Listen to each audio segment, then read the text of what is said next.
Hello and welcome everyone. This is Florence Lam and I'm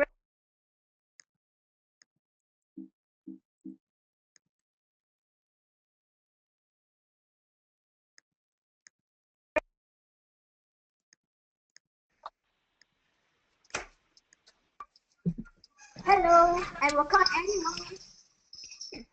Hello.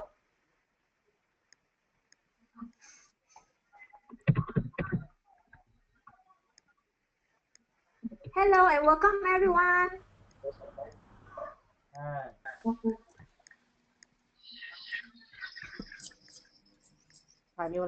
Hi.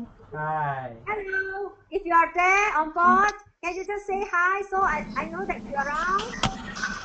Hello. Hello. Who is this? Hi. Hello.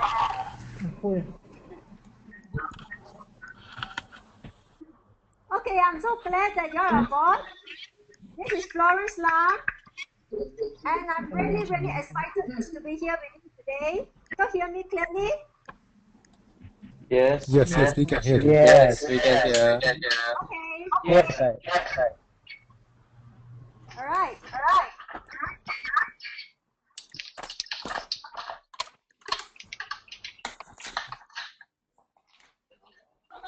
Okay, just hang on a little bit. I think I'm having a little issue with the slides.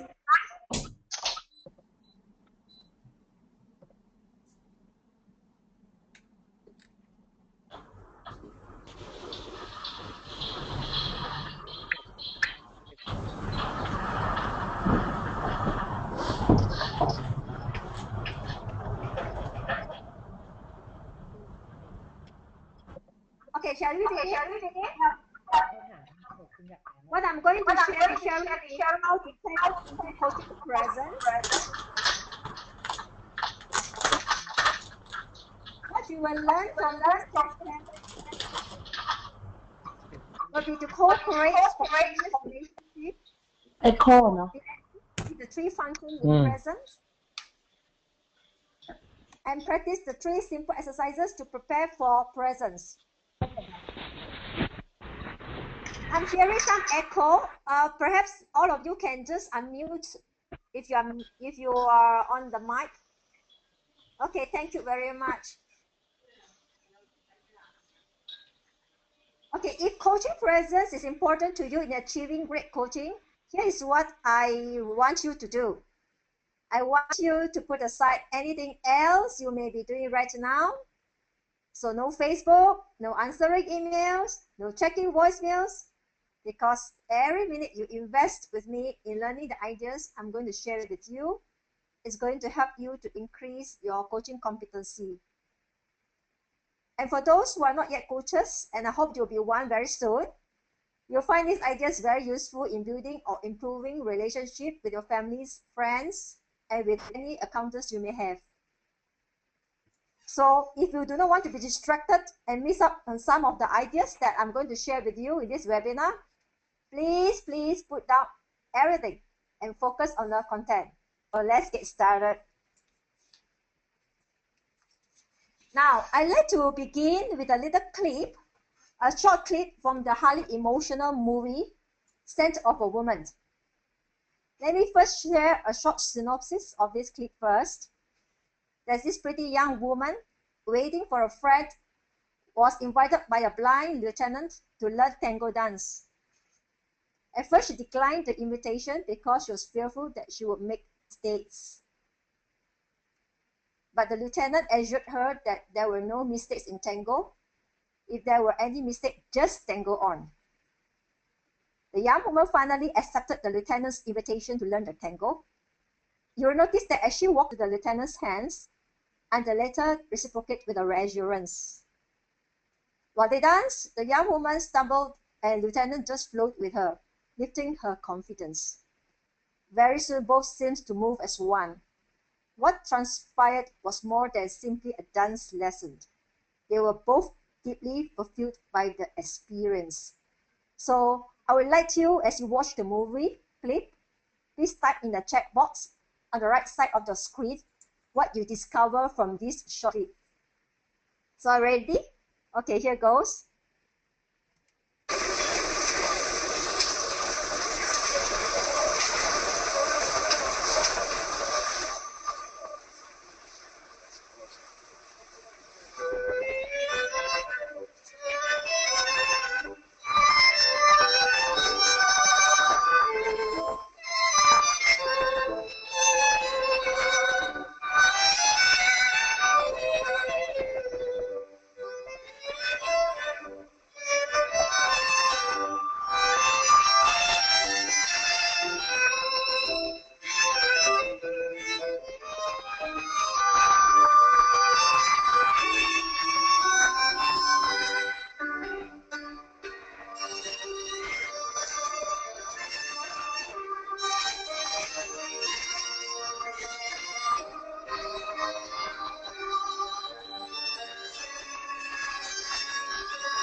Okay, isn't that a great clip? The great movie clip? As you can see, some of the lessons that you can learn is that you see that they have demonstrated some trust and intimacy. At least the lady, the woman, was pretty much moved towards the blind lieutenant and flowing in a moment with him. Although she doesn't know how to tango, but sort of, you look at the way she moved around in the dance floor, it was as if she has danced tango for a very long time. And the lieutenant has not shown any judgment for her and giving her loving support and be authentic and allowing the unknown and be spontaneous while dancing with her. So these are important characteristics that are very distinguishable as apparent in coaching presence. Okay, now let's see what is present. According to Eckhart, presence is the establishment of a growing space. Now you look at that big desert there. Now the desert tells us that the presence is about creating space as an ever growing and infinite. So then how do we create a space in a coaching conversation? Well, first of all, you need to become very unconsciously competent with techniques.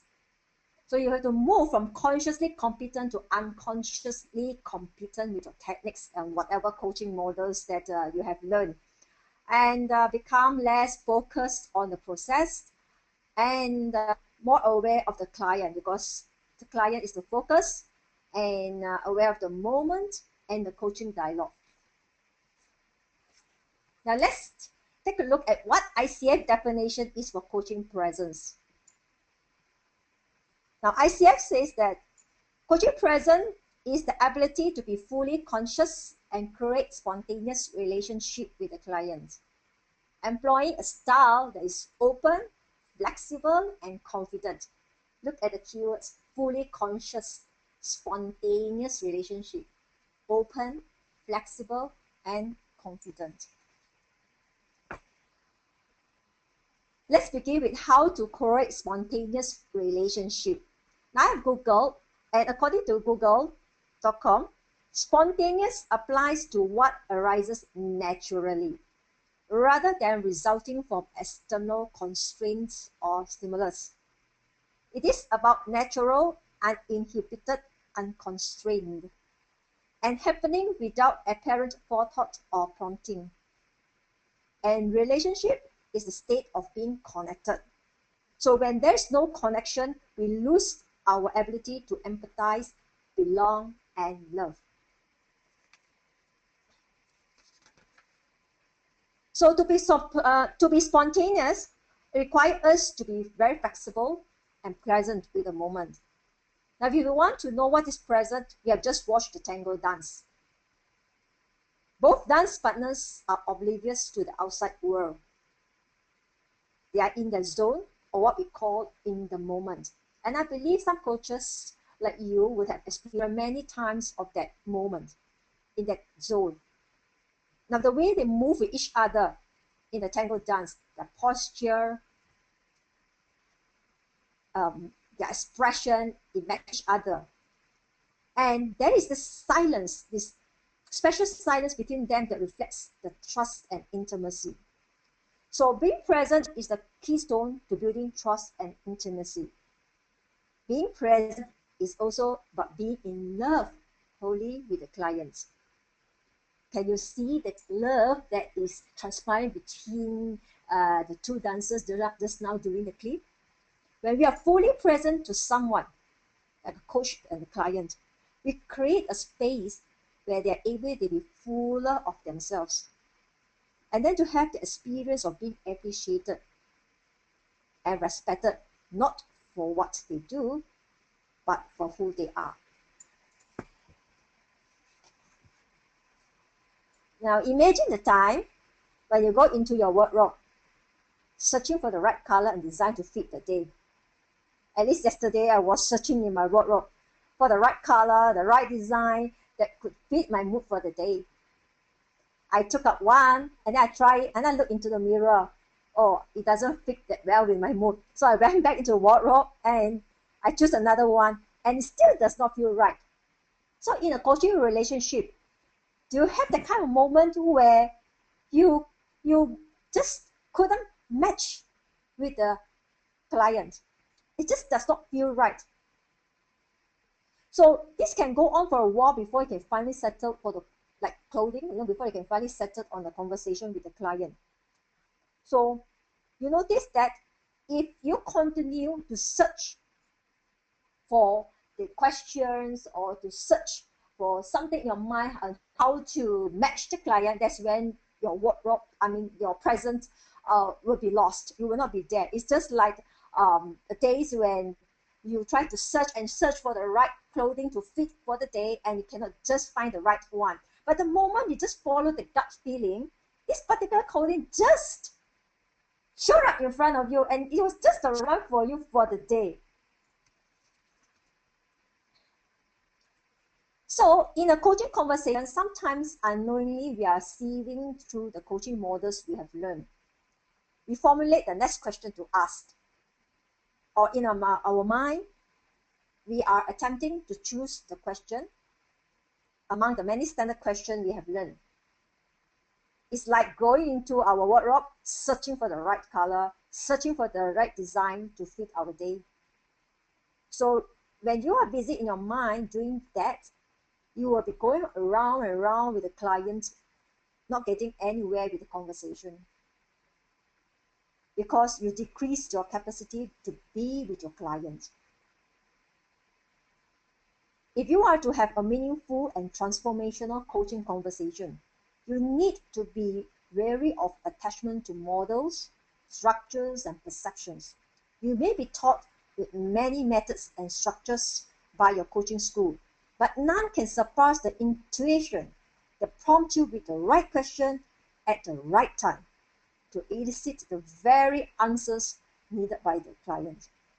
So tune into your intuition. You will need to keep aside those structures and just believe deeply. You just know and connect a spirit level with your client.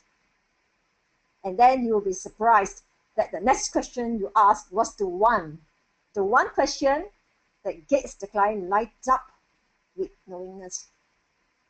and the conversation will be in the flow. And besides that, when the conversation is in the flow, you will notice that the structure or the framework has always been there in the coaching conversation. And the techniques will just pop up like old friends without the need to stretch for them. So go with the gut. It is one of the important factors of getting into the presence. Now, as Albert Einstein said that the intuitive mind is a sacred gift. So use your intuitive mind to bring out the very best from your client.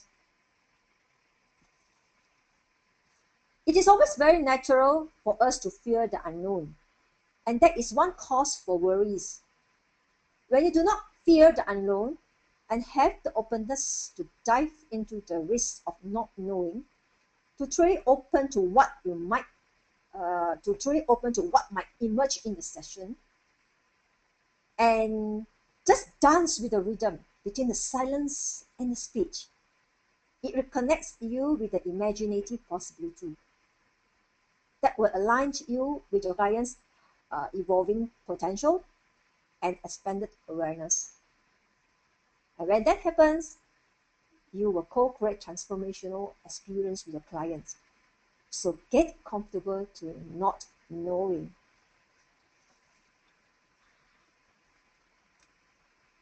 And as Luke quoted, techniques is for a coach what a text is for an actor. They both have to forget it in order to be present. So if you watch any actors and actresses, they will go through the script again and again, but when they are on the set, they forget the script and just be in the present in their acting. And that's how a coach needs to be with the client. You need to forget the technique and just set aside with the knowingness that is all within them, and you will come up and pop up at the right time so that they can always be with the client. Be really present with the client. Now, I have a short story to share with you. It's about two childhood friends who spent most of their retirement days fishing. The day was sunny, and the sweet smell of the forest gave the perfect condition for fishing. So two old friends decided to go fishing by the river that cut across the forest. A few minutes later, Moses caught a fish and then soon after another one. However, seeing his friend's disappointment, Moses decided to use his magical power to help his friend. So he thought the best way to help his friend to fish easily was to part the waters.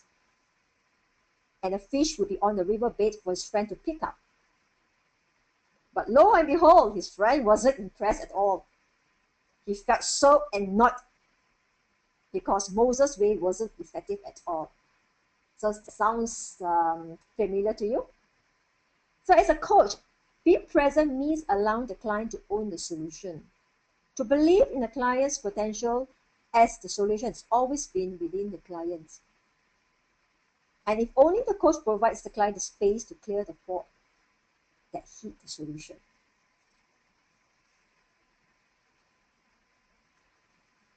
As a coach, you need to see many ways to work with the client and chooses in a moment what is most effective.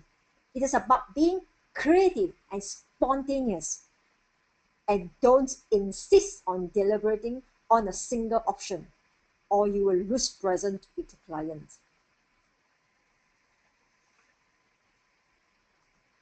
Now, when we are having fun, we tend to be creative.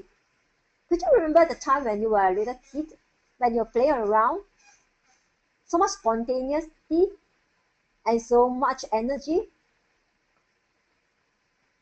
And as coach, you really need to have softness like that baby, the little child that's inside you, and yet assertive and be firm in flowing with the client. As a coach, we connect with the client with purity of the heart and no judgment. Now notice the little child in this picture.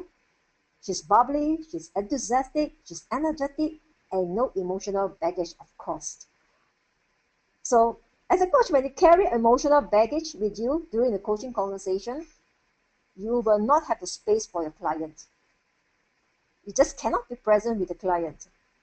Your clients already have heavy emotional baggage, as a result of their own issues. So they need the space to diffuse those emotional baggage. And only when the coach let go of emotional baggage himself, the coach will then have the lightness to create the space and connect at the heart level with the client. So one of the ways to create lightness and energy is to use humor effectively.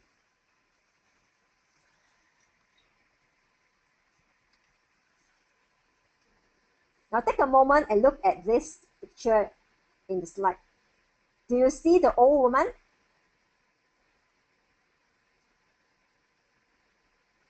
Or do you see the young lady? Or perhaps you saw both.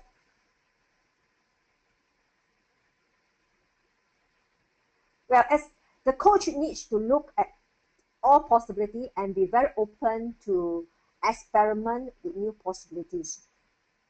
The client has an issue because the client is very preoccupied with a perceived subject or effect, and hence the fog has created an unreal perception for the client. So then you as a coach need to help the client to see beyond the fog where new possibility lies. So this means that you will need to be able to shift your own and open up your own perspective and allow yourself to go into that unknowing, to experiment with new possibilities, and not stay with the client in the state where the fog is. As Einstein said, a problem just cannot be solved at the same level of consciousness that created the problem.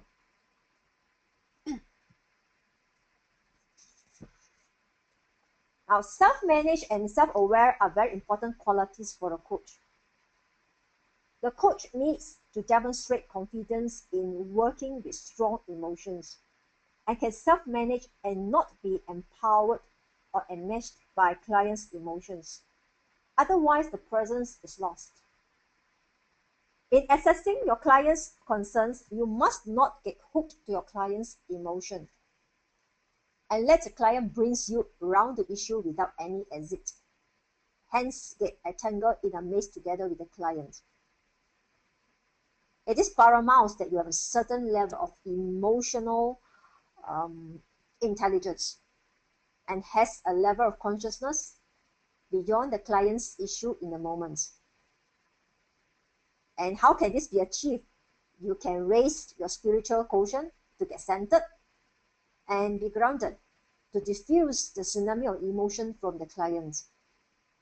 So having self-awareness and authenticity are the foundation and enabler of presence for you.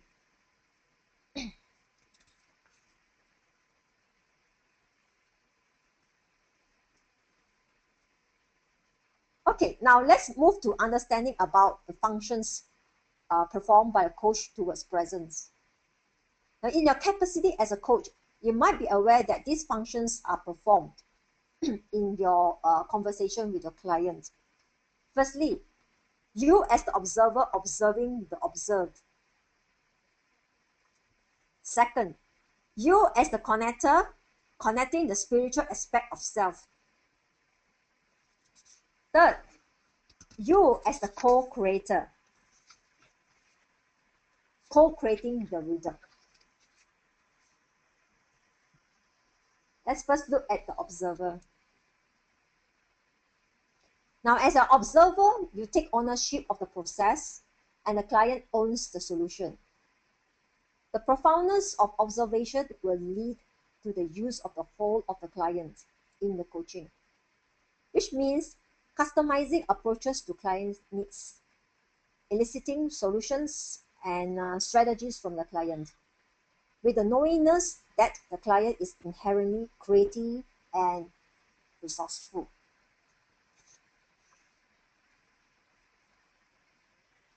Now, as a connector, you help clients to move into higher vibration, because when the client has issues, they're always at the low vibration, and you cannot help the client move forward unless the client move into a higher vibration.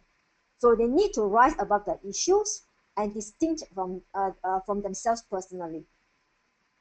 So by being your authentic self, having purity of the heart and bringing lightness to create space, your client can get to connect fully with the entire being. You become the presence enabler. Client then is magnetically drawn in to think, reflect, and heighten self-awareness, becoming present in their life. So one of the ways to infuse strength in coaching presence is to nurture your spiritual intelligence, which we assess our deepest meaning, values, purposes, and highest motivations.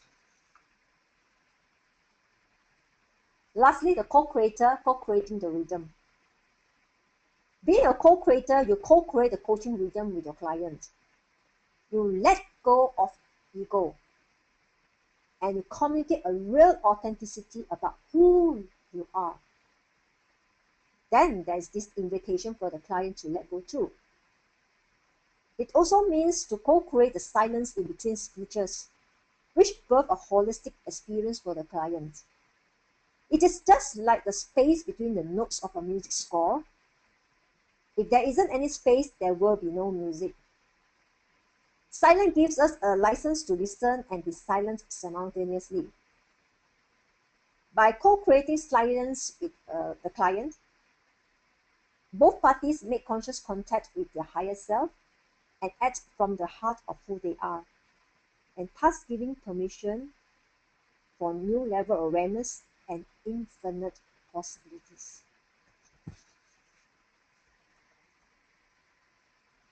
Now here's the exciting part. Let's discuss about a few practices to prepare for presence. There are many practices that you can get on, but today I will just share three which I use it very often and it has helped me in preparing for present and at the same time get the client into presence themselves. So the first one is getting into nature. Getting nature is about being observant of everything you can see, hear, and feel. To really become aware of your senses. The example what you could do is walk in the park, feel the silence, and listen to the nature. The second one, which I do very frequently, is breathing exercise. Usually, I encourage the client to do this before the session, or probably I will just lead them in the exercise. And for me, usually when before the session start, at least 15 minutes before the session start, I will quiet myself down with this breathing exercise. It just helps us to actually let go the feeling of busyness, the tension, and the stress, and focus much more clearly on our thoughts, thus bringing clarity more easily. Now, this breathing exercise is not difficult. All you have to do is breathe 3 times, like inhale, and you exhale with a inhale, exhale with a inhale, and exhale with a So when you let out the it's like allowing all your emotional, all the stress to move out from your body.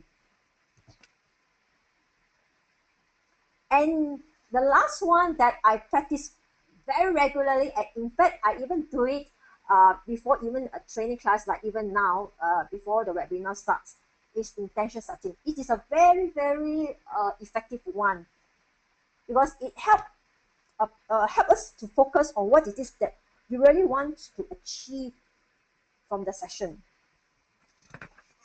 Example, this is how I set my intention. Open my mind, universe. Grant me the talent to coach with clarity and style, so my words are transferred easily and gracefully, and leave my client inspired, moved, and forever ever touched. Open my heart, universe. Grant me the sensitivity to understand what my client needs most and give it to her. Open my soul, universe, so I may be a channel to your wisdom and creativity from beyond myself. Infuse my imagination with vivid imaginary and vibrant perception. But most of all, universe, help me to know the truth, so my coaching is honest, pure, and reaches the depths of my client's soul. And I make these intentions for the highest good of the universe, myself, and everyone, everywhere. So be it, and so it is. So I set all these intention before each session, and it has been very useful. And how do I know that? Because each time the session finish, my client will give me astounding feedback.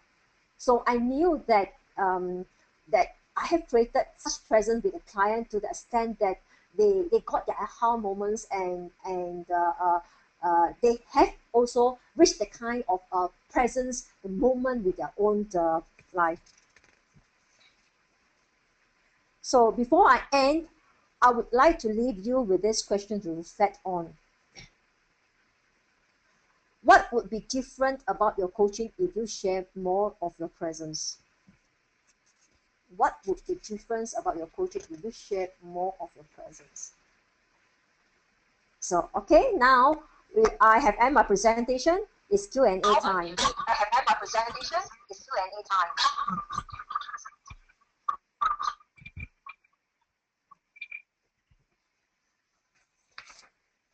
Any questions from the floor?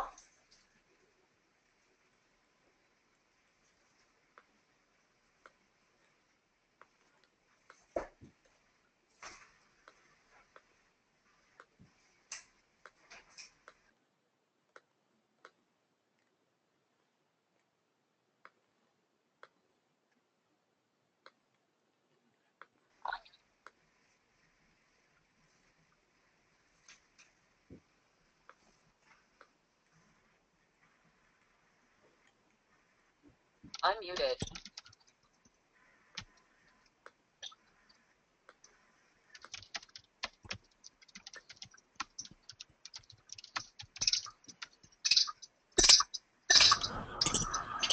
Hello?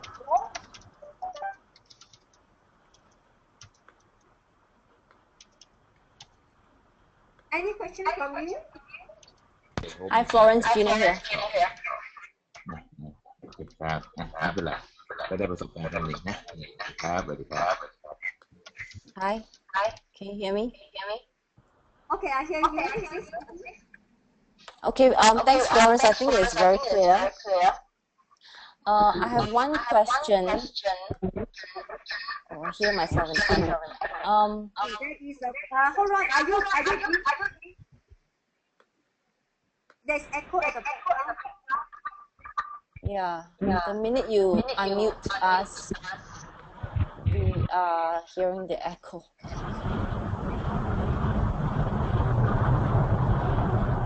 Oh dear.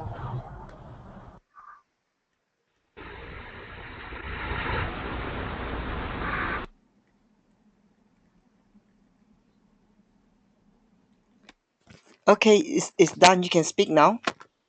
Oh, okay. Hi, Ben. I want to thank Florence for the clear presentation. I have one small question. I'm just wondering if, in order to be fully present for the client, do you think that personal life experience of the coach actually plays a big part? Good question, Gina. In fact, if you want to have real presence with your client, you need to drop all your experiences. Ouch. Hello? Hi. You don't bring in your own experiences. So it's best for you to be empty. And when you're empty, you co-create the space with the client where both of you can go into the space and create possibility that be unknown to both of you. when you bring your present, it's almost like I will go for the white shift. You go for something else. hello. I'm not going. Hi. There is some instruction, right?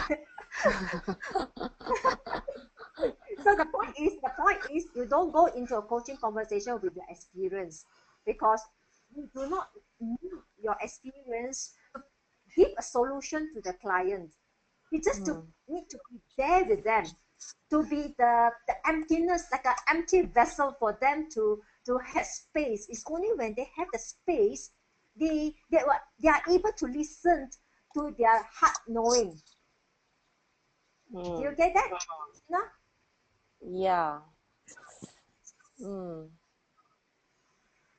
I mean, it sounds plausible, but I'm just wondering, right? For example, if you go into a coaching session with somebody, I guess a lot more senior and with a lot more experience, you know, while the client, you know, is there to tell you about the problem and you're there present for the client, won't the client actually expect the coach to be at a certain, you know, life stage, right, where you know, to fully understand and, you know, empathize with, you know, the client situation?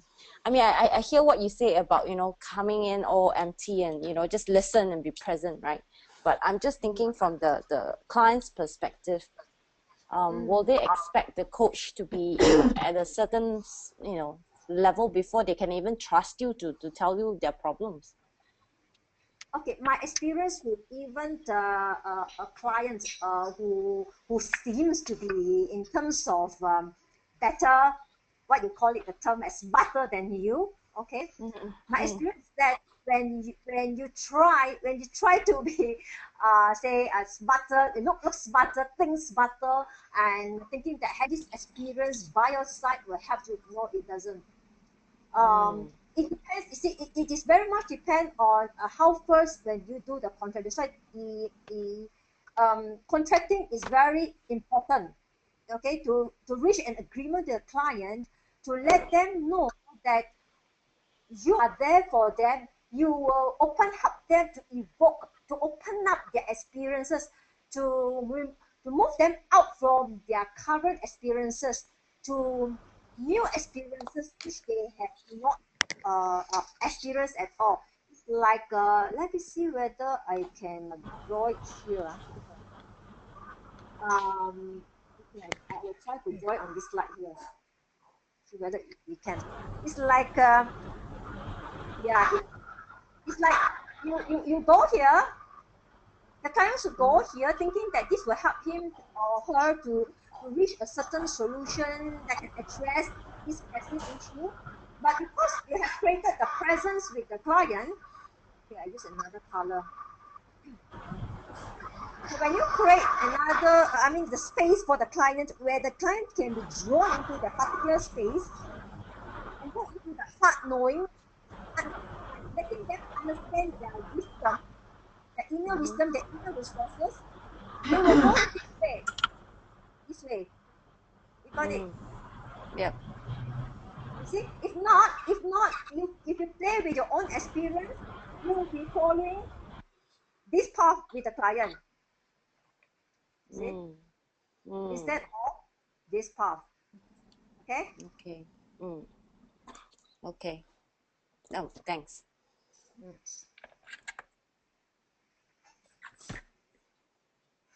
I think I saw someone writing here. I cannot see clearly. What is that?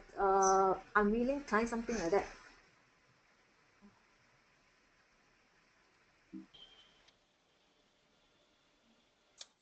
Florence, can you hear me? Unwilling client under. I can't see the question here. The box seems to be compressed. Okay. How best to engage unwilling client using our presence? Unwilling client under par performer set by their organization. First, I'd like to ask who asked this question. It's Clementine. Oh, Clementine. He has been unmute. Let me just try to mute him back again. Oh. No, unmute him, sorry. because he's giving out interference. Oh, I see. Okay, sure. Clement, your voice is unmute now. Hi, Florence. Thank you very much for the wonderful sharing. Yeah, it's my pleasure. Yep. At times you do face up with clients who are actually relatively unwilling because they are under performance sent by the organization. Yes. So how can we then use and capitalize on our presence to really engage and to touch them? This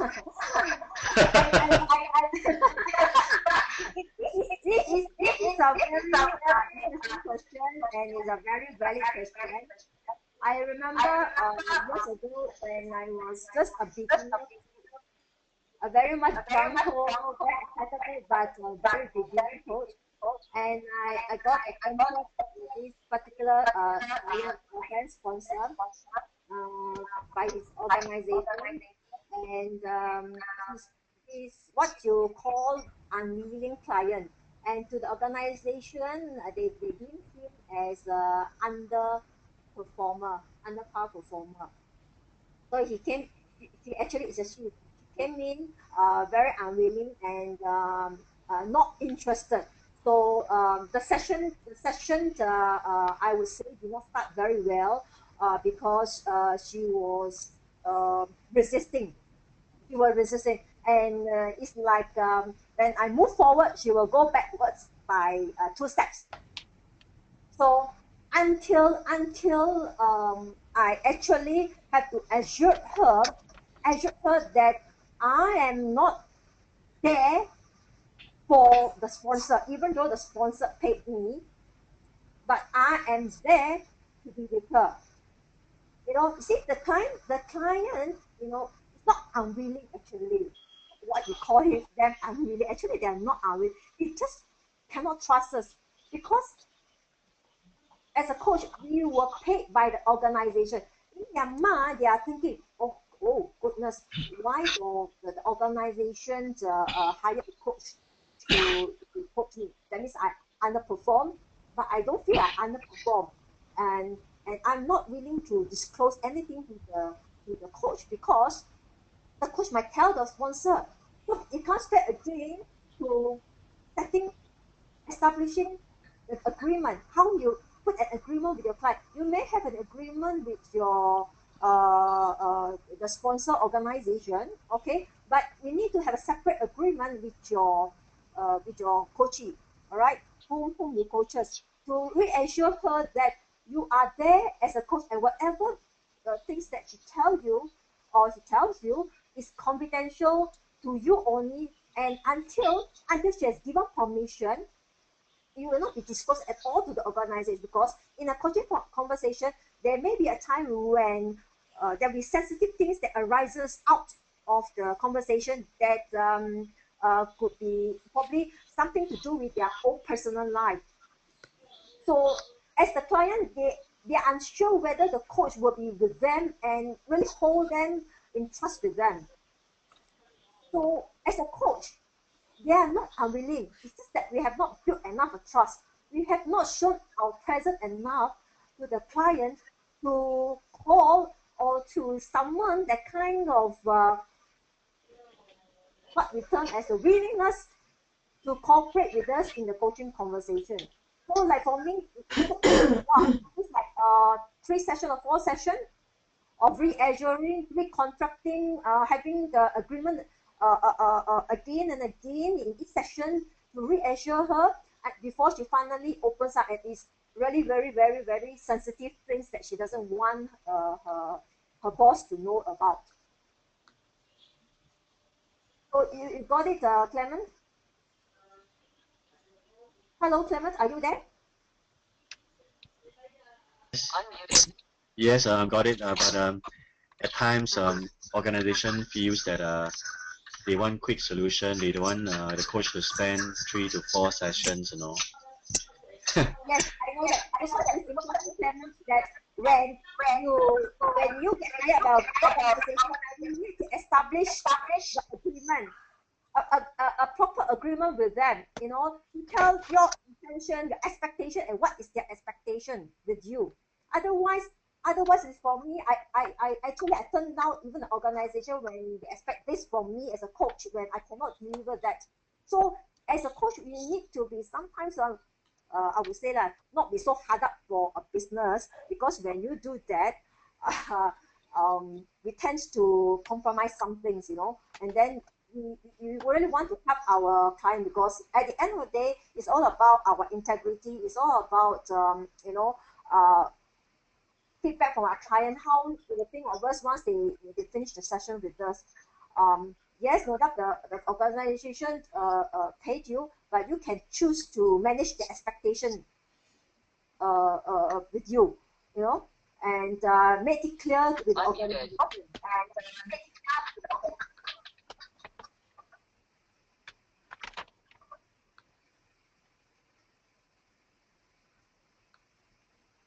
Hi. I have unmute him again. I have muted him Oh, because he's giving out interference. So when you speak, there's an echo. oh, okay. Okay, great. Is there any other questions for Thanks, Florence. Florence? Thank you. I hope I have answered some of your questions. Yes, thank you. Yeah. Okay, Foreign Peter has a question for you. He says, could you achieve presence every time? I can't hear you clearly. Can you achieve presence every time? Oh, if I were to tell you I can achieve presence every time, then I will be telling a lie already. Okay, there are times that I could not achieve the presence, and I know it because I can see in the client's face. I can see the way the client respond in the conversation. I can see it in their body expression. So, but most of the time, I would say most of the time I could achieve the present with the client, and that importantly is like just now what I told Gina is to really throughout my experiences. I remember the time when I was really very new. I thought that I have this experience, I better bring in all my experiences, so that I look smarter. So it's all about the focus, but I want to make sure that the client will see me as smart, that I'm able to help him to resolve things for him, the solution, because he's paying me. But as the time goes by and getting more experience into the coaching with the clients, I realized that it's not about my experience. It's all about the focus. Where is my focus? The focus need to be centered on the client, not even on the process. All right, not even on the process, but just the client, and be with the client to hear them, to allow the space, like the desert, like that, extending out the space to them, so that the both of us can merge as one and build upon the energy to actually find a possibility that goes beyond my own experience and even the client's experience. And that is what I call real value to the client.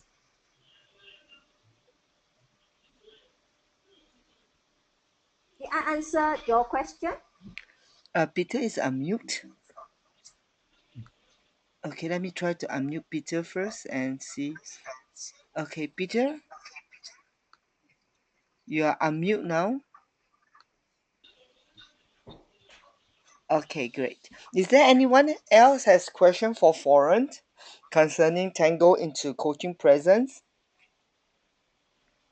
Okay, I will do a countdown to 3, 2, 1, and if not, we will close the Q&A session. So you can either type it on. Yes, there's Jacqueline has a question. When you fail to achieve presence, how do you continue or conclude the session?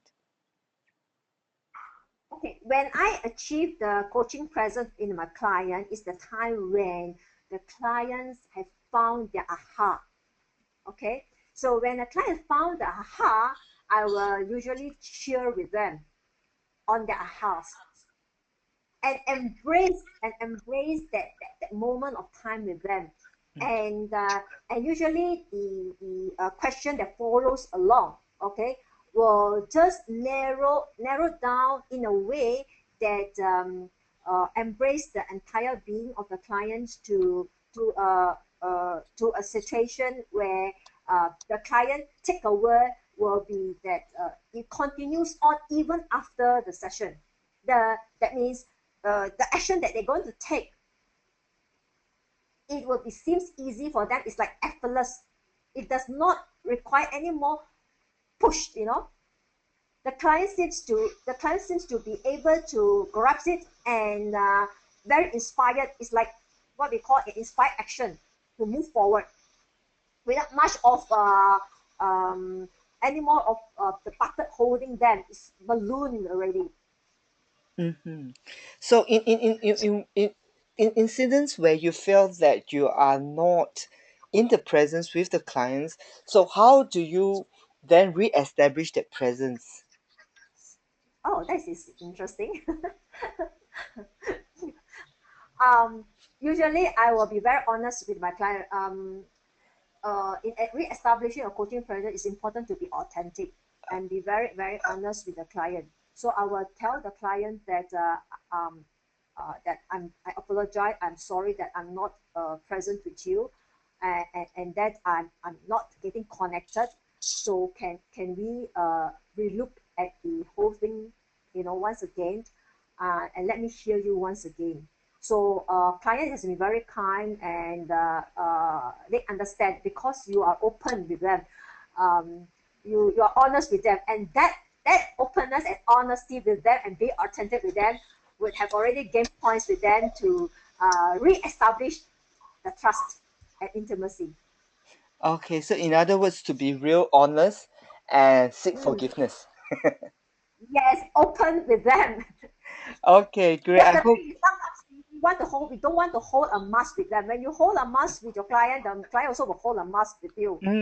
I see. I think that is also being very present because you are Mm, very aware that you are not connecting with the clients. So, and that's mm, why, you can create the presence again because you are aware that you are not in mm. presence. So that is a good starting point. Hope that answers Jacqueline's questions. Now, there's another questions from Patrick from Thailand, from Bangkok. He was asking And you, can you say being there for the client's agenda rather than the mm, coach agenda is the same as being present? being present with the client's agenda. Yes. Is Okay. that the same uh, as being in the presence? If I read the questions correctly. Okay. To me, it's not the same. Oh, it's not the Um, same. Okay. yeah, it's not the same. If It's also through my coaching experience after this many years to realize that. So at first I thought that being present means I have to be totally present in the coaching agenda. Yes, you have an agenda with a client and you have agreed upon an agenda and how the coaching conversation need to move with it. However, when one is a coach is so preoccupied with the agenda, they will lose that presence. The presence here it means that just being with the client, not with the agenda, not with your own agenda, which is your own interference, your more than 60,000 word thoughts or preempted questions, or even the client's uh, uh, emotions. It's just that be with that person, the space to open up and just allow things to come in, but yet you are grounded and you're centered and you are the observer. You got it or not? You are just the observer, you know, and you're not inside the game itself, but standing outside the game, observing it with compassion, with empathy. All right, but knowing that with the knowingness that uh the present that you have with the client, okay, be with the client will move towards that agenda. Because every now and then during the conversation, you do a check with the client. It's again reassuring the trust and intimacy. You need to do a check again on the direction of the coaching conversation, see whether this is what the client want to move, because during the conversation there might be things that arise from the conversation that the client may want to focus on, you know, and may not be that agenda as earlier agreed upon. Mm-hmm. So that's why we need to be with the person and not be with the agenda, because then you'll be closing the doors to um, the possibility of having the client open up on the intrinsic issue. You know, because the agenda can be at the surface, it's a surface issue. Mm-hmm. Okay. Okay, thank you. Now, is there anyone with any last question for Foreign concerning coaching presence? I will do a countdown to three, two, one. So if you have any question, you can either speak up, or if you can't speak up, you can write it down in the question. So three, two, coming to the close is one. Sure. Thank you, Bye. Foreign, for already leading us into this time of And discussion and regarding and then thank. Yes, Foreign.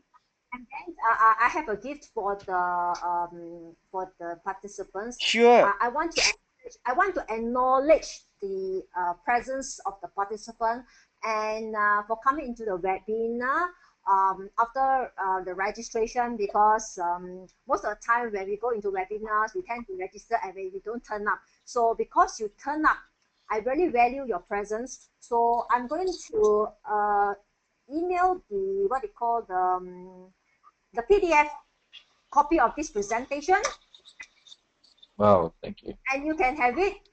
But I'm not too sure how to give it to you all. Um, It's Maybe Ben okay, can help Foreign. with that. I will do that for you. Just email to me. I have the email of those who have registered, and I will send a Yes, copy to everybody. Okay, as a yes, appreciation yes, from a token from Foreign. From by the way, Foreign is from Kuala Lumpur, and Oh, she's okay then. yeah she's from Kuala Lumpur. Woo, Malaysia. Okay, ICF Yes. Malaysia is a growing community, and it's a growing community since last year to this year. We see tremendous growth in the ICF community way back in Kuala Lumpur. So we believe, very soon, coaching will be one of those powerful tools that is commonly used in the corporate setting in Southeast Asia context. So Singapore, Malaysia, Bangkok is starting to felt the impact. So we are very excited to be part of this ICF community. Since we are here for this webinar and we still have a couple of minutes, let me just wrap it up everything in terms of how the ICF core competency wraps up everything together. The coaching presence has a lot to do with trust and intimacy, and that is really at the very heart of ICF core competency, is to see how the coach is able to build a powerful connections, a powerful relationship with the clients. Because at the heart of heart, coaching is about a powerful relationship. It is not about a powerful coach. A coach with many skills, many models, many tools may be able to get results, which is good. And this is what executive organization is looking for, results. At one hand, it is good to achieve result, but on the other hand, it is also equally important to make sure that the result can be duplicatable. That means we can duplicate the result. In other words, we want the change to be sustainable. If we only focus on getting the results, in getting the goals being fulfilled, that is as good as treating the surface wound and not going anywhere deeper. In the ICF core competency, no, in the ICF credentialing, we have ACC, PCC, and MCC, and that is where we grade the competency level of the coaches. At the ACC level, we expect the coach to be able to get result based on a prescript or based on a proven model where they follow a process step by step. And then the clients walk away with getting the goals that they want to met. That they, I mean, the company set for them, or is their intention, that this is their desire. But that is only what we call surface change, only change in terms of behavior. Now, in order for the behavior to be the behavior change to be sustainable, we need to go beyond that. What we call in ICF call competency, you must go beyond the content, where you learn to listen to what is the driver behind the behavior. And for that, for you to achieve that, you need to move beyond an ACC competency to a PCC competency, where you learned not only to listen to what the content means to you as a coach, you have to learn a second level of listening, where it requires you to listen in the way that says, what does this mean to the client? Because the clients also needs to have their own presence. When they are articulating their goals, they may not be able to connect with themselves what exactly they are talking about. And therefore, in a coaching process, in a coaching relationship, the coach needs to be first presence. In a sense, from an EQ perspective, from an emotional perspective, we say self-awareness. That means the coach must be aware. What is he thinking now? What is it focusing on right now? What judgment, what presupposition is he bringing into the conversation? And the coach needs to be aware, is he rushing or is it feeling right now?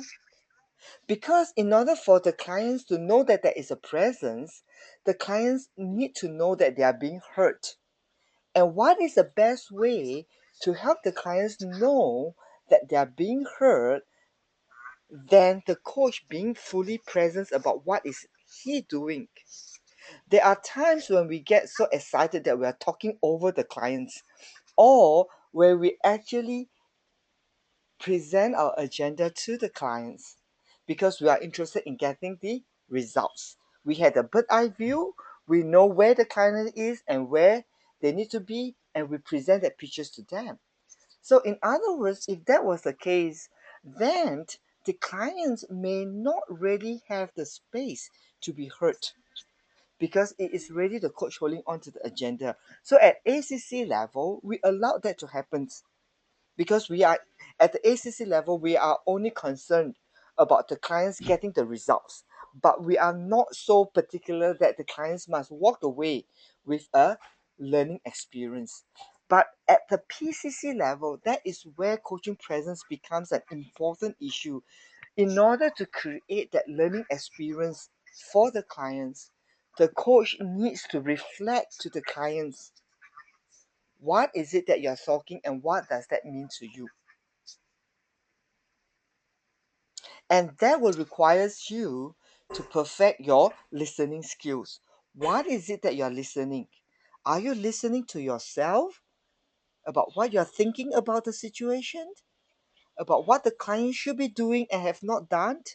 So those questions will eventually affect the way you are listening to the clients because you're only listening to the result focus.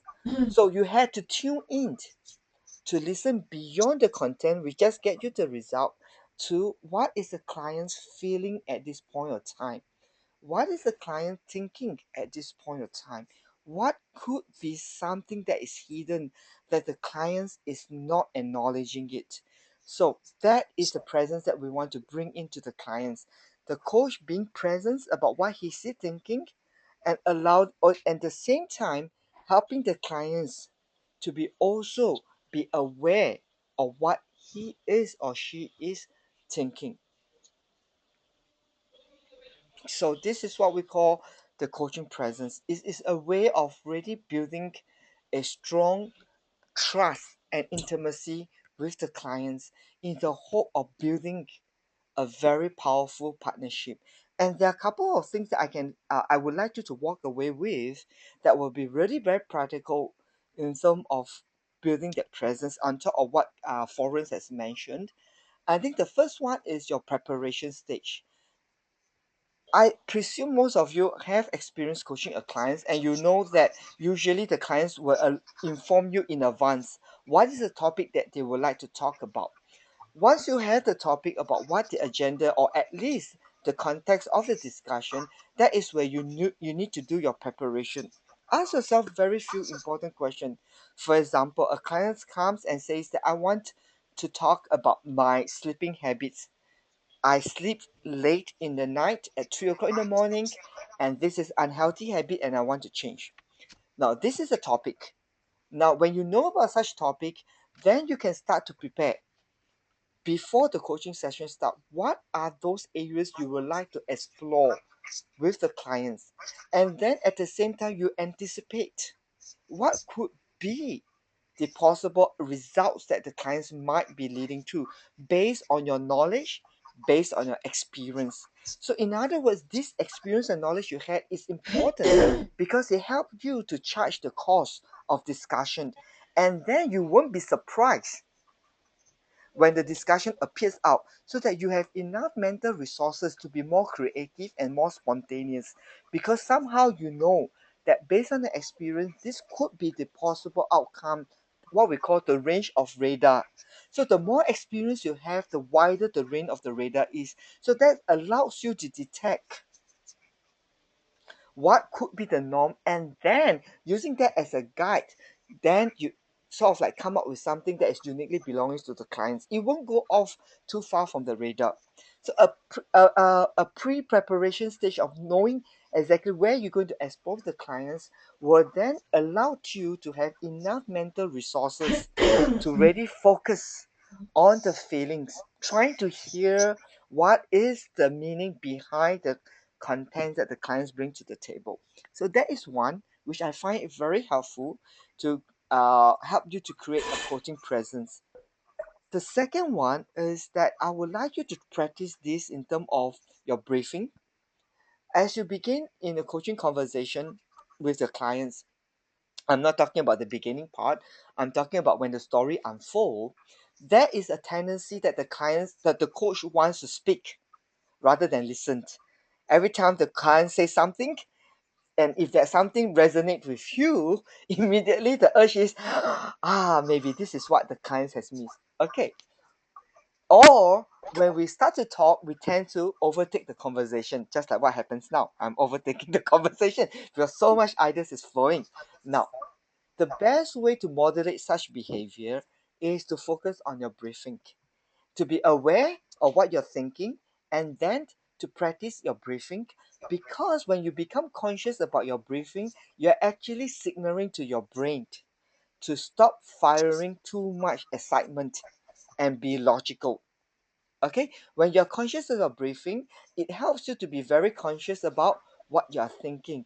In that way, you can have a very good balance of listening without interrupting the clients, and creating yourself a structure when you are forced to listen than to speak. Now, for those who are planning to go for your PCC, let me just pre-warn you, you have to quickly practice this and master it soon, okay? Because this habit does not appear naturally, okay? So if you if you are not a very patient person, and you want to speak more than you listen, this will show up very obviously in your coaching conversation. So those who want to move on to a higher level of professional coaching, it is all about the being and not the doing.